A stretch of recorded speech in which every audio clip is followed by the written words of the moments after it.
Okay, let's unpack this. Have you ever found yourself, scrolling online or maybe through the beauty aisles, and you're just seeing all these treatments promising, well, everything. Skin transformation. Right, yeah. Glowing skin, fewer wrinkles, even changing skin tone gets mentioned a lot. It's this huge buzzing world, dermatology, always something new. It is, it's constantly evolving. And today, we're taking a real deep dive into one specific treatment that you hear about quite a bit, glutathione injections, specifically for skin whitening. Yeah, and it's a really interesting area. Just watching how the science is developing, giving people more options for their skin concerns. So our mission today really is to cut through some of the noise around this, to understand what these injections actually are, how they're supposed to work, the benefits, sure, but also, and this is crucial, the potential side effects and the aftercare needed. Right, like a shortcut to being properly informed if you're looking at this for, say, dull skin or wrinkles or pigmentation issues. Exactly. It's a popular choice, so it's worth understanding properly. Okay, so before we jump right into the injections, maybe we should back up a step. We really need to talk about what actually gives our skin its color in the first place. It all comes down to melanin, right? Precisely. Melanin. It's the pigment, the main one responsible for our skin's pigmentation. And actually not just skin, but hair and eye color too. Okay. It's made by special cells, melanocytes. And basically, the more melanin your body produces, the darker your skin tends to be. But it's not just one thing, melanin, if we want to get a bit more specific. Please do. There are different types. For skin color, we're mostly talking about eumelanin and pheomelanin. Right, eumelanin and femelanin. Yeah. Eumelanin gives you those brown and black pigments, think tans, darker complexions. Pheomelanin is more responsible for the red and yellow tones, often found in fairer skin, the kind that maybe burns more easily in the sun. Okay, that distinction feels really important. Eumelanin for darker, pheomelanin for lighter tones. And we also learned, didn't we, that melanin does more than just color, it's protective. Oh, absolutely vital. It acts like a natural shield against harmful UV rays from the sun.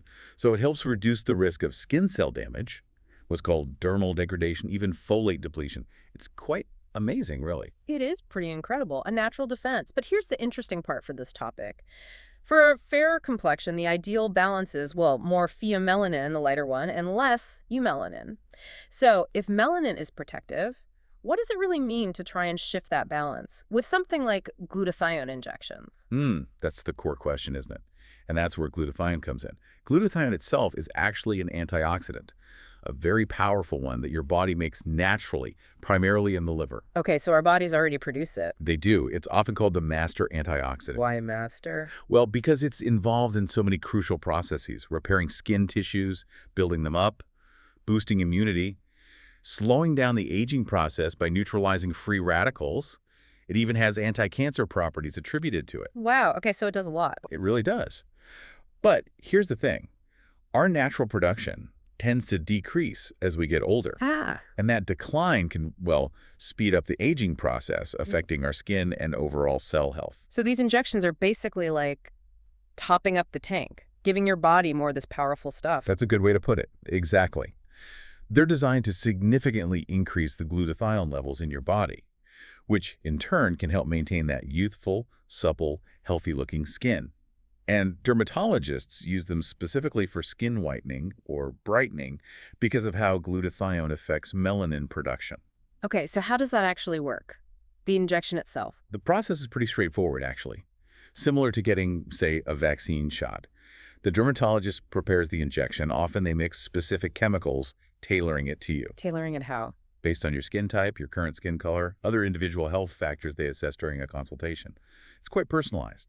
Then it's administered intravenously, so directly into a vein. Okay, and how often? That depends. Yeah. Your dermatologist sets the schedule. It might start more frequently, maybe 3 times a week. Then as things progress, it might reduce down to once a week for maintenance. And results. When might you see something?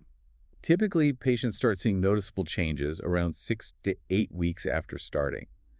Although some people do report seeing results earlier, maybe even as soon as 2 weeks in some cases. 2 weeks is fast. It can be, but 6 to 8 is more standard. Which, leads to the question, why injections? Aren't there pills? Right, that's a great point. Because you can buy glutathione pills. But what we found is that injections are generally recommended, particularly for skin lightening. Why is that? It comes down to effectiveness and duration, bioavailability, really. Injections deliver the glutathione directly into the bloodstream, bypassing the digestive system. So you get much higher, more immediate levels in the body. Ah, so it's absorbed better. Exactly. Which generally leads to more noticeable and longer-lasting results compared to pills. The pills are often used more as a booster, to help maintain the effects after you've achieved the initial results with the injections. Okay, that makes sense. So, focusing on the injections then, what are the specific benefits someone might expect besides the whitening or brightening? Well, the benefits are quite broad, actually, beyond just the cosmetic. First, as we said, it's a powerful antioxidant, so it's fighting those free radicals everywhere in your body. That contributes to overall cellular health. Right, the anti-aging aspect. Yes.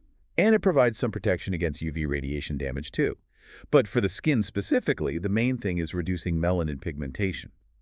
It inhibits the enzyme needed to produce melanin. So less dark pigment, more even tone. Precisely. It leads to more even-toned skin, reducing dark spots, hyperpigmentation, that sort of thing. It can also help smoothen the skin's texture, possibly helping reduce fine lines and wrinkles because it supports tissue repair. Okay. What about things like acne? Yes, it's known to help with that too. It can help clear up issues like acne, black spots, pimples, leading to clearer, more sort of lustrous skin overall. So it sounds like it's tackling multiple things at once, not just the color. Definitely. It's not just about aesthetics. What else? You mentioned broader health impacts. Yeah, there's some evidence suggesting it might help with insulin resistance, particularly in older individuals. Interesting. And because it's so key to detoxification and immune function, it generally boosts overall immunity, which can mean better defense against pollutants, maybe fewer rashes, less susceptibility to sunburn even. It's quite comprehensive. It really sounds like it. Okay, but now we have to talk about the other side of the coin. Like any medical treatment, there are risks, side effects. What's crucial for our listeners to know here? This is probably the most important part of the discussion, really. Safety. And the potential for side effects is directly tied to the dose given and how your individual body reacts. Which means Which means it is absolutely critical that this treatment is only ever done by a properly trained, experienced dermatologist. Self-injecting or going to untrained providers is incredibly risky. okay. So what kind of side effects are possible even with a professional? Well, some milder, more common ones can include things like nausea, maybe some diarrhea, sometimes temporary breathing issues or feelings of chest tightness. Weight gain has been reported, sometimes hair loss, numbness. Okay. Those sound unpleasant, but maybe manageable. Are there more serious risks? Yes, there are, though less common, thankfully. But they are serious. We're talking about severe skin reactions like Stevens-Johnson syndrome or toxic epidermal necrolysis. Wow, those sound very serious. They are. They're rare, but are medical emergencies. Other potential severe effects include eye disorders, worsening of asthma, severe rashes, hives. And crucially, if the dosage is way too high or it's administered improperly, there's a risk of blood poisoning, kidney damage, even kidney failure. Okay. That really drives home the point about needing a trained professional. No cutting corners here. Absolutely not. The risks are just too high otherwise. So, assuming you're under proper medical care, what about after the injection? Is there a lot of downtime? Recovery? Actually, this is one of the appealing aspects for many people. The aftercare is usually very minimal. Really? Yeah, there's essentially zero downtime. It's quite similar to getting a regular vaccine shot. You might apply an ice pack to the spot for maybe 10, 20 minutes afterwards, just to minimize any potential bruising or slight soreness, But then you can just go about your day. pretty much immediately. Yeah. No need for special medications usually, no bed rest required. Yeah. If you do get a minor headache or some pain at the injection site, standard over-the-counter pain relievers can often help. But as always, check with your doctor first before taking anything. Okay, minimal downtime is definitely a plus. So, let's talk longevity. The results, are they permanent? The permanence question. It's a bit nuanced. The change in the type of melanin being produced is often described as usually permanent, meaning the underlying shift can last. But the visible effects, the skin lightness you see, might fade over time. So in practice, it's more semi-permanent. Okay, so maintenance might be needed. What makes it fade? Mostly lifestyle and environmental factors, and how well you care for your skin afterwards. Things like avoiding direct sun exposure as much as possible, using good sunscreen, that helps a lot. Makes sense. Quitting smoking is another big one, as smoking depletes antioxidants like glutathione. And if we connect this back to the bigger picture, remember how we said natural glutathione levels decrease with age? Right, and other things deplete it too. Exactly. Lots of everyday things. pollution, cigarette smoke, even microdust in the air. Strenuous exercise can temporarily deplete it, and improper diet, lacking certain nutrients. What else? UV radiation is a big one, X-rays, alcohol consumption, things like acetone, chlorine, pesticides, herbicides. Even eating a lot of heavily barbecued food can apparently contribute to depleting it. Wow, it's quite a list. Our levels are under constant assault, basically. In a way, yes. Which means to maintain those skin whitening results long term, and also just to combat the general effects of aging related to glutathione decline. You might need periodic maintenance injections, or to follow whatever booster plan your dermatologist recommends. Right. It's an ongoing process, potentially. It often is, yes. Okay, so pulling all this together, this has been a really comprehensive look. What's the main takeaway for you, our listener, if you're thinking about these kinds of treatments? I think the key message is this. While glutathione injections can be effective for skin whitening, for improving that skin luster, and yes, the zero downtime is appealing, the absolute non-negotiable takeaway is the critical importance of having this done only by an experienced, trained dermatologist. Because of the side effects. Precisely. The potential side effects are real, and managing them requires expertise. Dosage is critical. Monitoring is critical. So understanding the whole picture, the benefits, the risks, the mechanism, helps you make truly informed choices about your own health and body. Knowledge is powerful, but only when it's properly understood and applied carefully. Absolutely. That feels like the perfect summary.